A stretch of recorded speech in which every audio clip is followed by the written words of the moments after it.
Que bom ter a sua companhia! Hoje a gente vai fazer uma verdadeira viagem no tempo, para entender a fascinante jornada das tradições e denominações cristãs. Vamos visualizar juntos como um movimento que começou de forma singular, foi se ramificando ao longo dos séculos até se tornar essa fé global, com tantas expressões diferentes. E antes de começar, é fundamental dar o devido crédito. Toda esta análise foi elaborada com base nos estudos de Silvano, que é bacharel em teologia, licenciado em filosofia e pós-graduado em ciências da religião.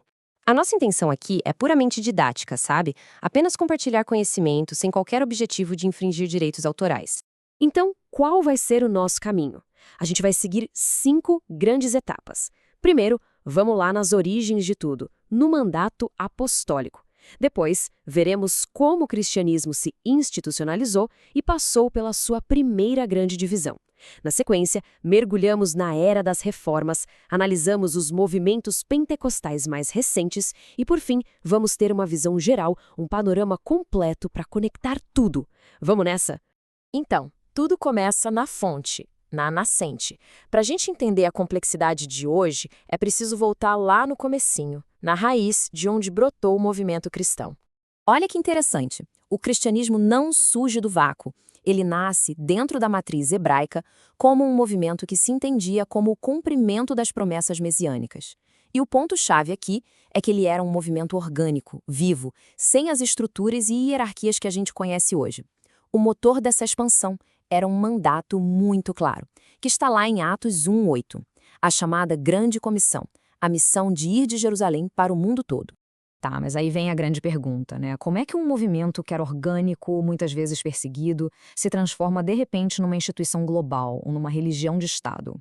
Essa é a primeira grande virada na nossa história, o momento que de fato mudou tudo. E a resposta está aqui, o ano de 325 depois de Cristo. O Concílio de Nicéia é um verdadeiro divisor de águas. É o momento em que o cristianismo deixa de ser um movimento das catacumbas e passa a ser a religião oficial do Império Romano. As consequências disso foram gigantescas. Dogmas importantíssimos foram definidos e uma estrutura de poder, uma hierarquia, começou a se formar e a se consolidar. E claro, com esse crescimento e essa institucionalização, começaram a surgir as primeiras grandes divisões. É aqui que o nosso rio da fé se divide pela primeira vez. De um lado, no Oriente, se desenvolvem as tradições ortodoxas, especialmente depois de eventos como o Concílio de Calcedônia e o Grande Cisma de 1054. A ênfase delas é muito forte na mística, na tradição e na preservação da doutrina dos primeiros pais da Igreja. Enquanto isso, do outro lado, no Ocidente, a tradição latina tomou um caminho diferente. Ela se consolidou em torno da figura do Papa em Roma, com base na ideia da sucessão apostólica. A Igreja Católica Romana se define por essa autoridade centralizada e por um sistema sacramental muito bem definido, que é visto como o canal da graça de Deus. Agora, a gente chega num período em que o debate teológico ferveu de um jeito que acabou redesenhando completamente o mapa do cristianismo no Ocidente. É um momento de fratura e de uma diversificação sem precedentes. A primeira grande onda de reformas é a que a gente chama de magisterial. Por quê? Porque os reformadores aqui, apesar de quererem mudanças profundas, ainda mantinham laços com o poder do Estado. É o caso da Igreja Anglicana na Inglaterra, que buscou um caminho do meio, e da Igreja Luterana na Alemanha, que se focou na doutrina da justificação somente pela fé, a sola fide. Ao mesmo tempo, lá na Suíça, com figuras como Calvino e Zwinglio, surgiu uma outra vertente, a tradição reformada. O ponto central aqui, o DNA desse movimento, é a ênfase total na soberania de Deus e na autoridade das Escrituras acima de qualquer tradição humana. E isso, claro, se refletiu no culto, que se tornou mais simples, com foco total na pregação da palavra. Mas ainda havia um terceiro grupo que achava que os outros reformadores não tinham ido longe o suficiente. É a chamada Reforma Radical. A grande bandeira deles era a separação total entre igreja e Estado. Para eles, a igreja deveria ser uma comunidade de crentes voluntários, autônoma, e não uma instituição ligada ao governo. É daqui que surgem tradições como a dos batistas e dos menonitas. Mas a história não para no século XVI de jeito nenhum. Vamos dar um salto no tempo, direto para o século XX, porque a evolução continuou, e com muita força. No comecinho do século XX, um movimento explosivo surge e muda a cara do cristianismo mais uma vez.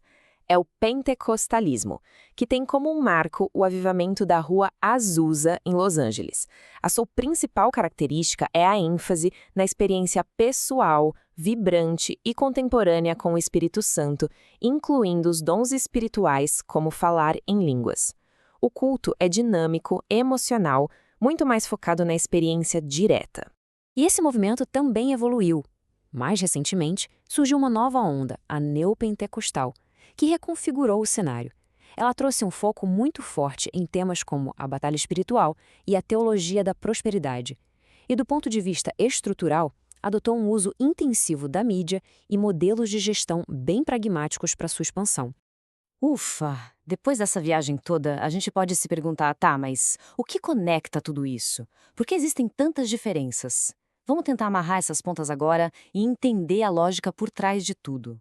E aqui está talvez a chave para entender tudo. Existe uma espécie de equação litúrgica. Basicamente, a forma como um grupo celebra sua fé, ou seja, seus rituais e cultos, é sempre um reflexo direto daquilo em que esse grupo acredita, de sua teologia e doutrina. A crença sempre vai moldar a prática. É a lógica por trás da diversidade. E com essa imagem, a gente consegue ter a visão do todo, né? É como se estivéssemos vendo o fluxo completo do Rio da Fé. Ele nasce lá naquela fonte única judaico-cristã, se divide nos grandes braços ortodoxo e católico, e depois o ramo ocidental se diversifica ainda mais com as reformas e os movimentos mais modernos. É uma bela representação de 2000 anos de história. Olha, antes de fechar, um aviso importante. Este material foi produzido com auxílio de inteligência artificial e, como toda tecnologia, pode acontecer de alguma informação não estar 100% precisa. Então, desde já pedimos desculpas por qualquer falha ou imprecisão que possa ter passado, ok?